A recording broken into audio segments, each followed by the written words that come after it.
Happy rails to you.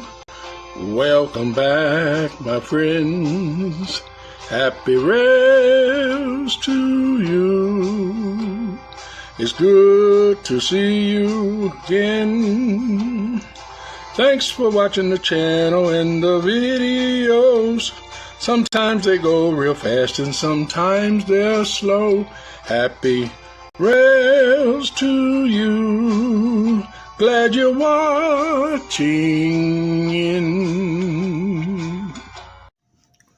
Hey guys, welcome back. It's G-Man, My World 67. What you're looking at is the back end of the latest project. If you saw the last video, on the end of the video, I gave you a sneak peek of this project as I was starting it. I didn't do a video as I progressed it, because this has actually been ongoing for almost 2 weeks. And it's been quite a bit of work. It's been a fun job, a little tedious at times here and there. But if you go back and look at that first video, you'll see that this was or is a Hornby Bassett-Lowke combination engine shell, I believe. Or it might be one or the other, because I really couldn't designate which one it was. It has the characteristics of the Bassett-Lowke 1929, and it also has all the Hornby characteristics. So the one thing that was really different was the cab. This cab, as you can see, is the cab that's used on the range on one of the Princesses or one of those type engines. And so it always also has this piping here on both sides. And the one on this side was missing, and I took a piece of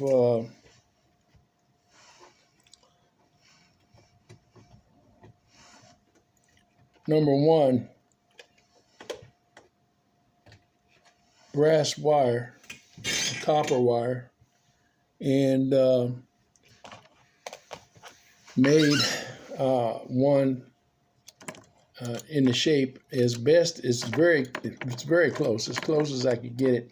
You're working with something that small and trying to bend it, unless you're using aluminum or something, it just won't bend that way. So, but I got it very close. They're almost identical, and replaced it. The front boiler cab was missing. I made a boiler cab for it because I couldn't find a boiler cab for it anywhere online. I was going to check with Hatton's and see perhaps they had something, but I decided to go ahead and attempt to make one, and I did. I actually made 2 of them. I made one. The first one I made, I didn't quite like it, and it wasn't quite big enough. It was probably a silly centimeter too small, and so I made a second one, which is the one that's on here now. Later on, I'm going to probably add a light to it, and so I'll be drilling a hole in the boiler, probably in the center of the boiler, and affixing a light to it. I had to do a lot of re-engineering as this engine as you'll be able to see, I'm going to set it up. There it is. On this block, so you can get a little better look at it. But this engine is a 4.62,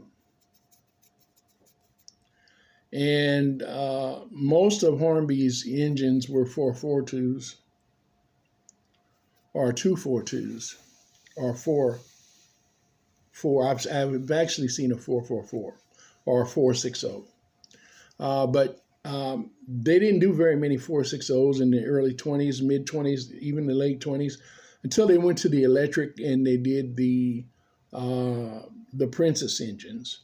When they started doing the Princess range engines, Princess class engines, I'm sorry, they went to the 4.60 and the 4.62 later on.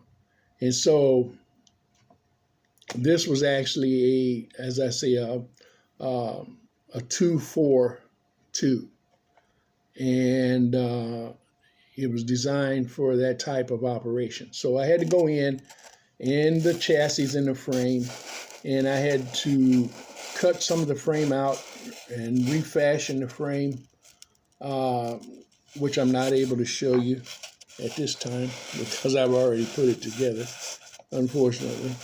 But I had to go in and cut out a lot of the frame in here, as this motor and frame was actually longer than the one that they had in here. And the one that they had in was pretty long, but not as long as the Marks. I took the motor out of one of my 1826s. And this is the motor and front truck. The rear truck is a 999 truck. I might change it out later on, but it looks kind of cool on it, I think. It works, and it's not really that much out of period for the train engines, even in Europe at the time. So I might just leave that one. It's usually a heavier truck, but it looks pretty good on there. So like I say, I'll probably leave it. I also had to all of these eyelets were missing on this engine except for 4. Let's see, 1, 2, 3, 4. So I'm missing 1, 2, 3, 4. Yeah, I was missing 4. 1, 2, 3, 4, 5. I was missing 4 on one side. And so I used cotter pins to make my eyelets and replace the eyelets. And then this is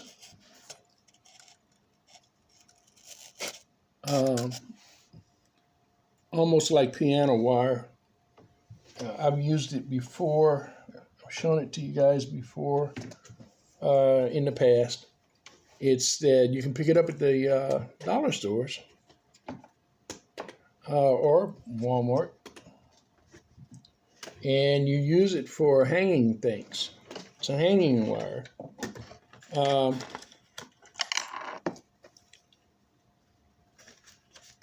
And it's a 21, I guess it's 21 millimeter wire. And this is what it looks like. Comes in rolled. You get 3 in a pack. And this was $1 at the Dollar Tree, I think is where I bought this one. No, I got this one at the Dollar Plus stores. And works real well. got multiple uses. It's a real strong wire. It's works real well for railing, with the exception of course, because it's rolled. Once you take it out and start working with it, it gets kind of wavy. So you'll have little waves in it. It won't be absolutely straight. You can work with it a while and get it straight. And that's one of the areas I don't have a lot of patience with. I'll get it as straight as I can and then go ahead and put it on and use it.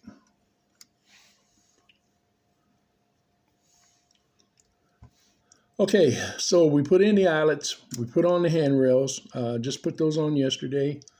I had to, as I did with the last engine, I widened out the holes in the steam chest on both ends so that the valve rods would go through, the guide rods. And I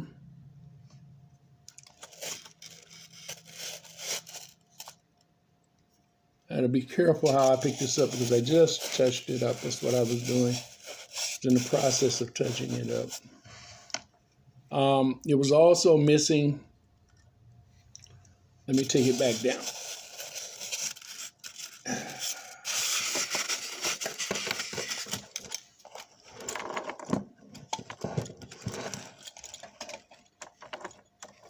Okay, it was also missing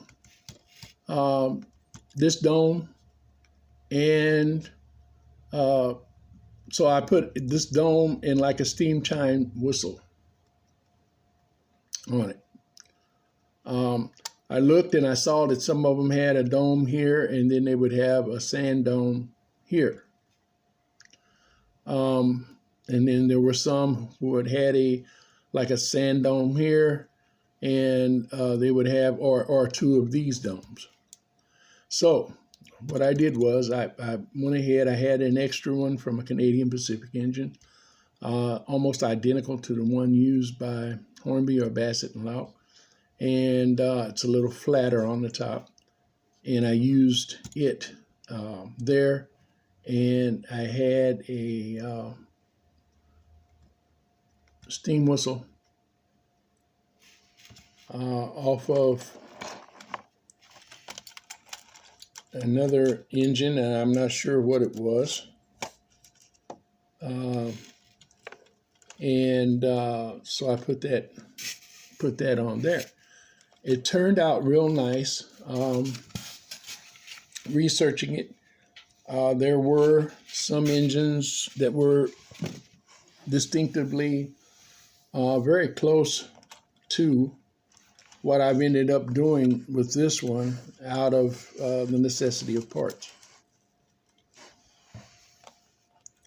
I added this spacer in here. I tried to make it round like these, but I couldn't get it completely shaped like them. But it turned out nice, I think. And I've still got to touch it up some more. So I just got it painted. And so that takes care of the spacing in between for the third wheel or the middle wheel. They're not lined up perfectly, as I really would have needed to move this one back a little bit, maybe 1/4 of an inch. And this one back this way, 1/4 of an inch or so. But it looks good just like it is. It's hardly noticeable.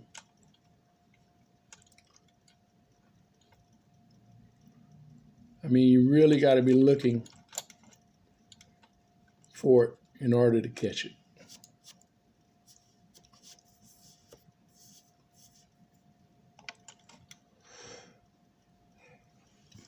Okay, I was looking for my couplers somewhere. I lost my jar or bottle of couplers. I had some spare Marks couplers that I was going to use, and I couldn't find them. And it's kind of strange because they're sitting right here somewhere, but I went through everything, couldn't find them. I know I've got 2 or 3 of them. But anyway, I've done a lot of little repairs, so I may have used 1 or 2 of them and then put them somewhere else, moved them. So they're around here somewhere. But in the meanwhile, I went ahead and took a piece of wire and made a hook for the coupler. And this will work very well. I flattened the wire just a little bit where it hooks on to the body of the shell. Took it in, took a hammer and put it on my little anvil, or my flat iron rather, and flattened it out just a little bit. I didn't want it too flat because I don't want it thin. And so I flattened it out a little bit so that it would go a smoother action rather than the round to be flat where it bolts to the body. Now, I also added, for now, temporary bumpers. I'm going to paint these red. And these are actually not bumpers. And this one's coming back loose. I see.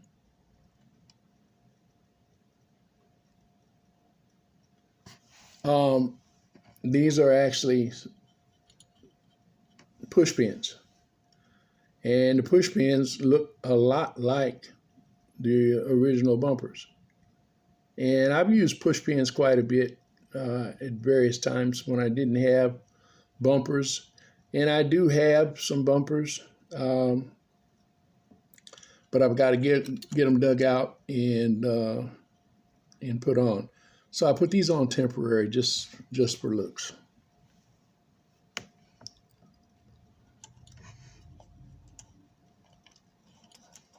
Also, I redesignated this and gave it a number. The number is C6104. C6104. I don't know whether you can see it there or not.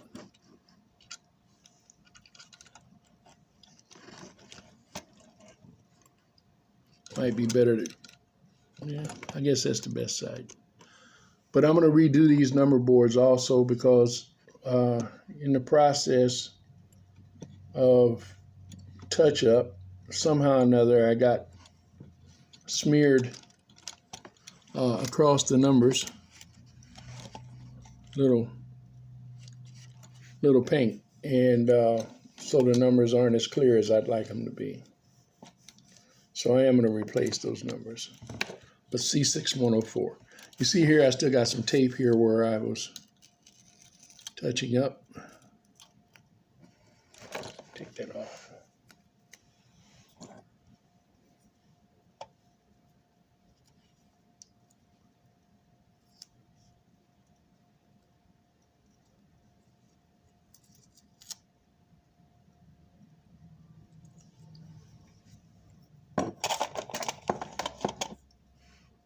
And the bumper fell off.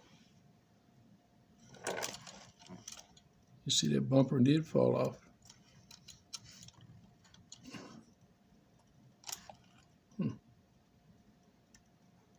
Okay.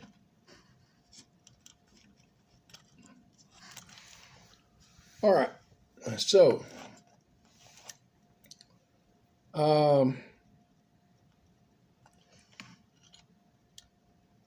I had to redo these drivers, these drive rods on here just a little bit. The ends of them. I had to reshape them just a little bit. And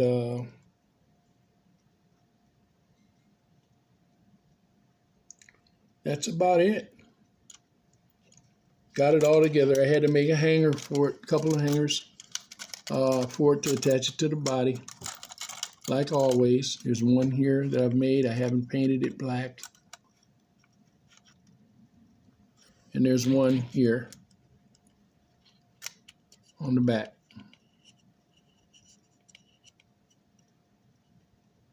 Also had to cut slots, new slots in this engine, so that they slide on the hanger at the height that I needed them.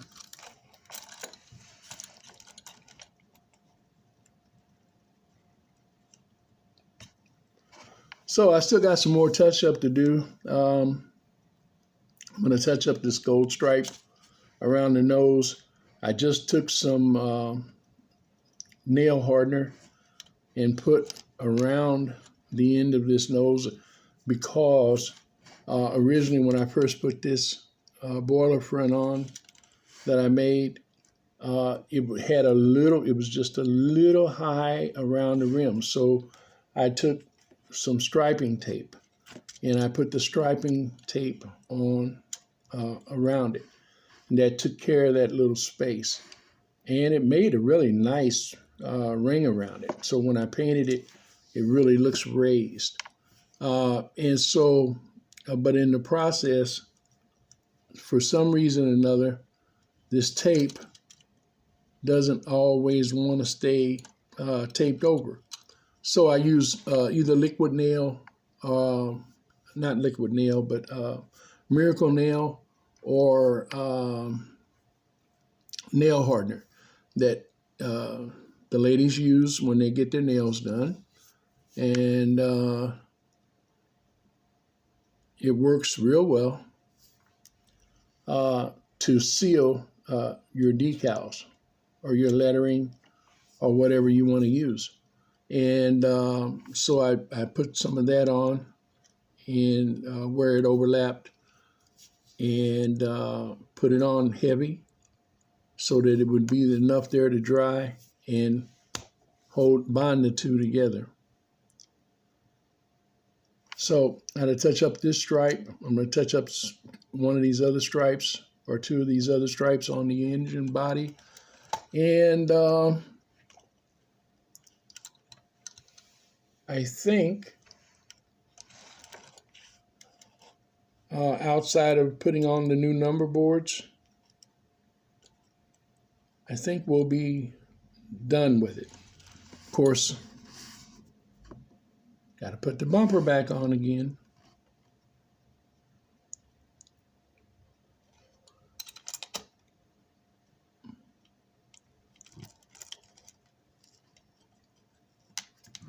It just does not like to sit on there. Believe it or not, this one has fallen off. I first set them yesterday, and it stayed on there all day. And before I went to bed last night, it fell off.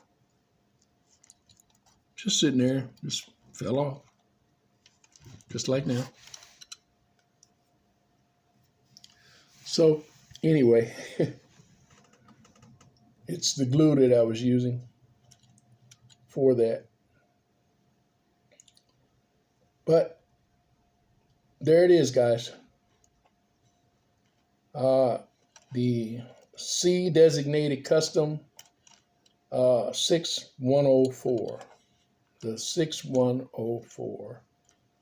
And this is a Hornby custom rebuilt, powered by, of course, Marks. And one last thing I want to share with you is the tender.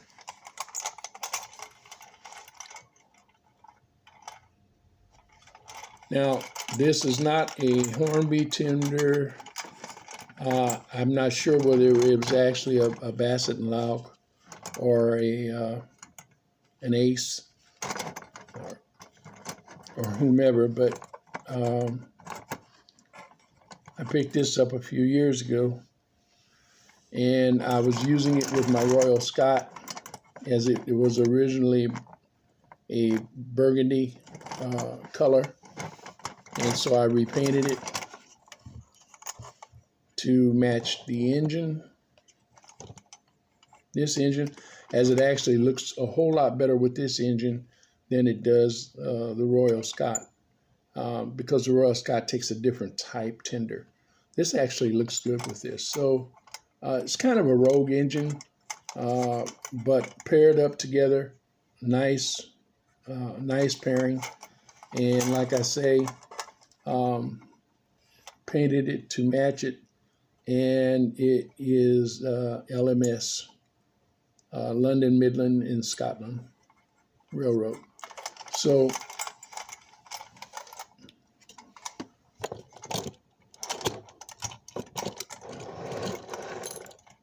overall, there you have it.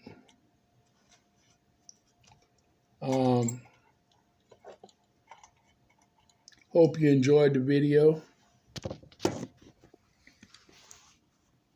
Give you another shot at it, a little better overview.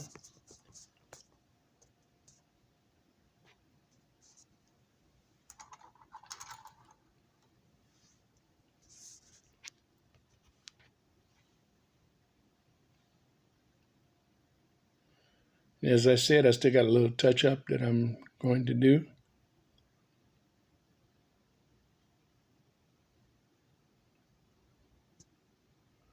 And I will come back in another video later on this week, and I will let you see it run.